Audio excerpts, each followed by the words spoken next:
All right, so Terence Crawford is living rent free in a lot of the Errol Spence Fun Boys head. I mean, like I said, just listening and seeing some of these title videos, it just make you just scratch your head, and then you just look at them and just be like, wow, what do these people do when they not on the internet? And you just be like, you got to be kidding me. But like I said before, man, I think these same people that think this highly of Errol Spence and the make him seem like a godlike figure are the same people that believe in the Easter Bunny and believe that wrestling is real, because that's how they seem to act.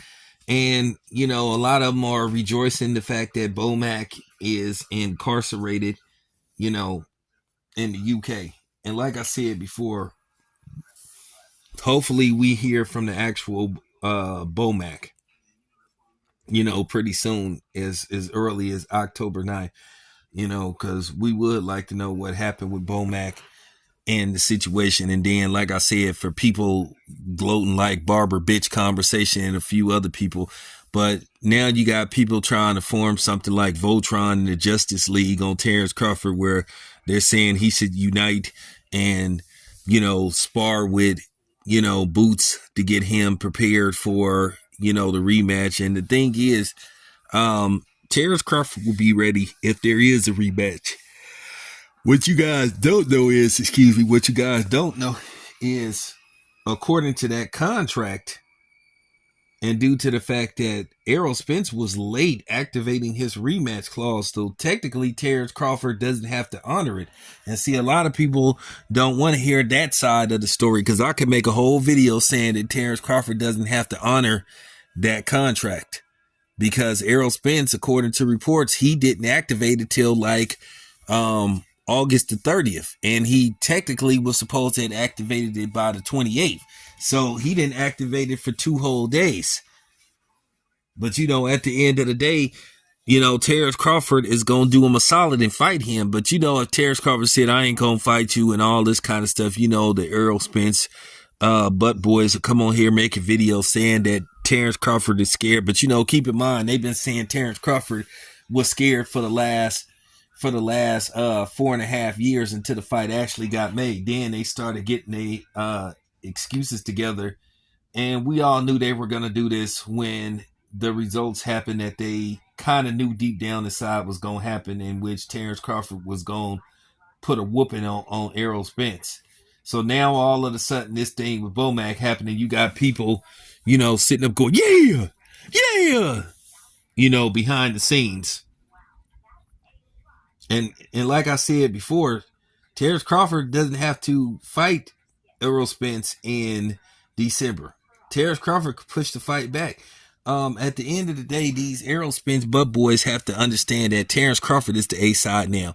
Errol Spence is on Terence Crawford's time and dime. And that's just real talk. I don't know why these Errol Spence butt boys act like everything revolves around Errol Spence and the world revolves around Errol Spence. No, sorry to give you guys a reality check.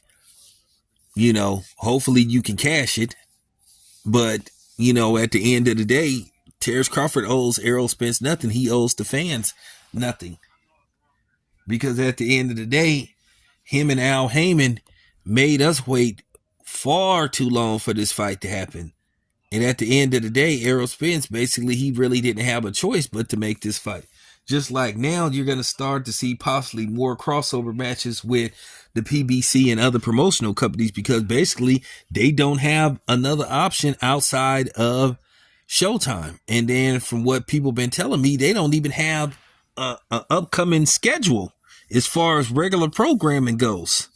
Because at the end of the day, you can make an argument that Al Heyman burnt bridges with these networks because he didn't want to give them the fights that they were asking for and that they were seeking, because he was stubborn.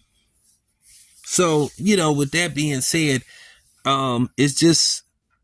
it's on one hand, it's laughable, and then on one hand, it's like disturbing how these Errol Spence butt boys conduct themselves. And like I said, it's funny how, like I said, for years they was just trying to bully people and come on channels and shit. And then, behind the scenes, you had people that got mad and stuff, and acting like a bitch and shit, because you were supporting Terence Crawford. I was supporting both of them brothers. But to try to sit up there and try to make me an Errol Spence exclusive, no, I'm not doing that. And a few people was doing that. It's funny. They did had all the, like I said before, they didn't giving out every excuse in the book since this fight then came and went because they couldn't believe what they saw. Well, some of them couldn't. You know, they didn't make every excuse why Errol Spence didn't lost. But then these are the same clowns talking about, well, you know, they want Terence Crawford to go into a rematch by their standards and by, them thinking that Terence Crawford could be vulnerable because Bomac isn't around. And that just shows you once again how much confidence that they have in Errol Spence to win a rematch by being happy that Bomac may not be around when Terence Crawford fights Errol Spence. They're not real fans and they don't really believe in him because, like I said before, their whole notion was basically calling Terence Crawford out his name, trying to make it look like he didn't want the fight until the fight actually got made. Then they started to make their excuses. And they're continuing to make excuses. Even the PBC fighters are still making excuses on what happened. Talked about that wasn't the Errol Spence that I fought. I know it wasn't. Because he actually fought a dude that was he actually fought a dude that can compete with him, and he didn't, he fought a dude that could figure him out. He fought a dude with a ring IQ that was better than his, and then he didn't fight a carefully matched opponent like what was happening on the other side of the street. So there you go. But anyway, I needed to put this out because, like I said, it's just funny, just and sad at the same time. Some of y'all, like I said, need to lay on the couch and y'all need prayer. Based off how you guys have been acting the past 4.5 years, and then how some of y'all had a nervous breakdown, and then some people just decided to, just shake the spot. Whatever, man. Whatever. Do you. Not gonna say wish you the best, but at the end of the day, do you. So, but nevertheless, man, like I said, Errol Spence, Fanboys is just really fucked up over seeing him get dismantled.